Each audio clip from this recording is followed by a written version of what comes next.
Hi everybody, this is the football, the amazing, spectacular, terrific, the great one, the people's champion, your host, and welcome back to football. I know we like this video, and hit that subscribe button. So the Giants finished at 3-14 for the season.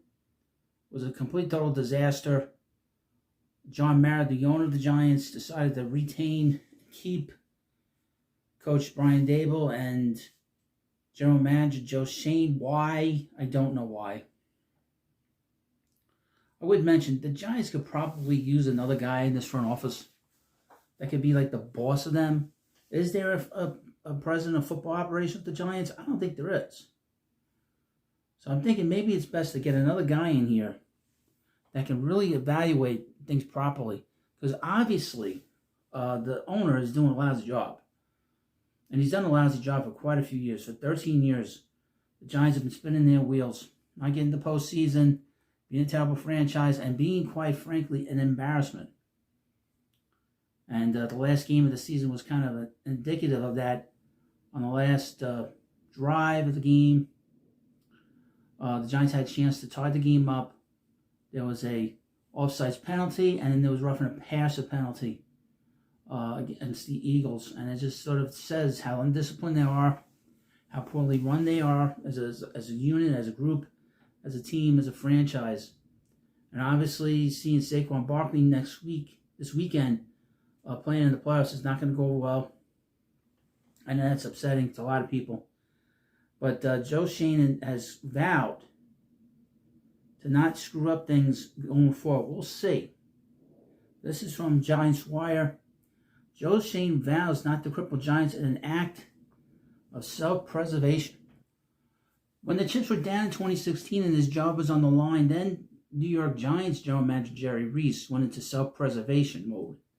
In a Hail Mary effort, he spent $106.3 million in guaranteed money, more than any other team in the NFL by nearly $32 million. It worked, but briefly. The Giants returned to the playoffs that season, but were one and done.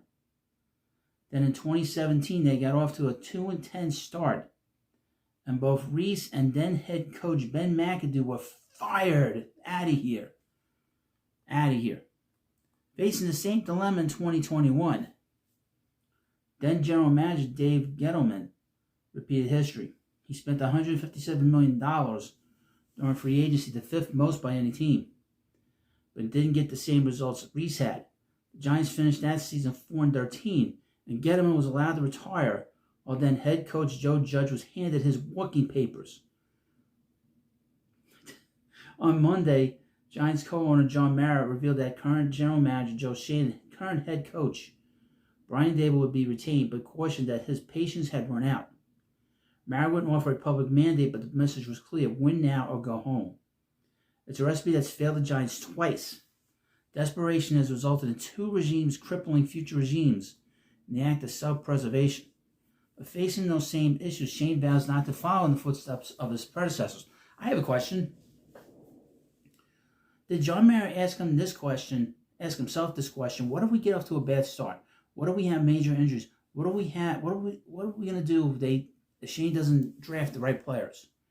And they get off to a bad start and they're in disaster mode after week 4 or 5.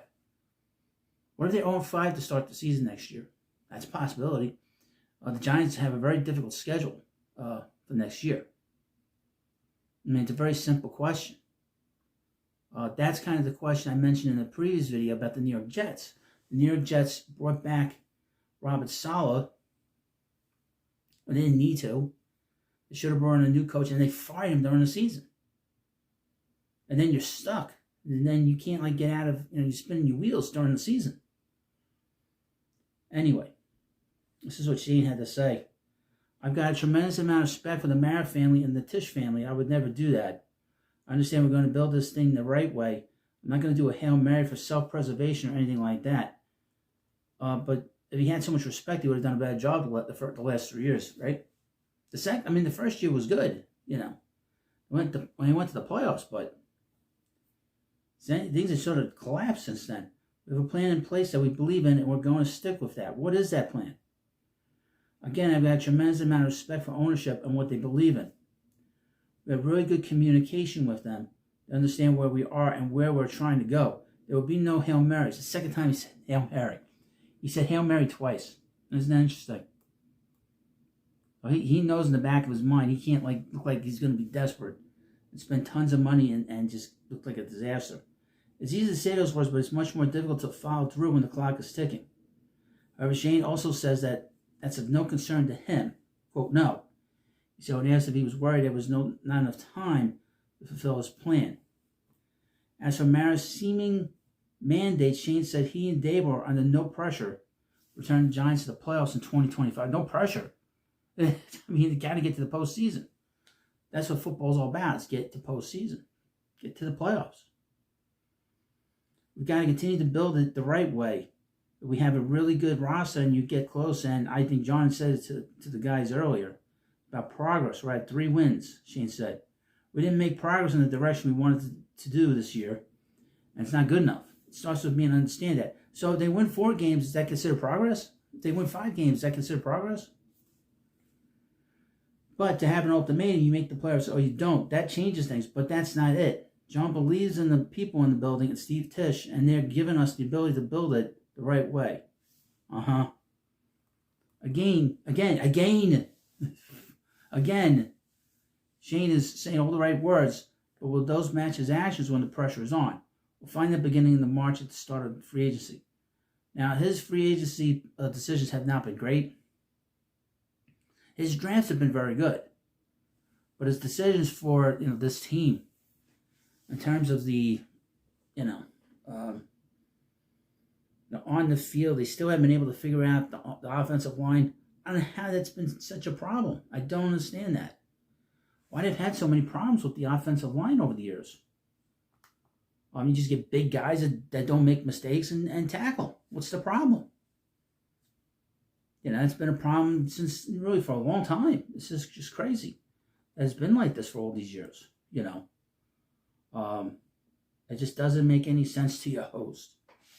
And again, did the owner ask himself the question, if the team is going to be bad next year, was it worth keeping these guys and pushing the program down another year? And again, do you think about having a guy that's a decision maker between Schoen and the owner? That's the president of football operations.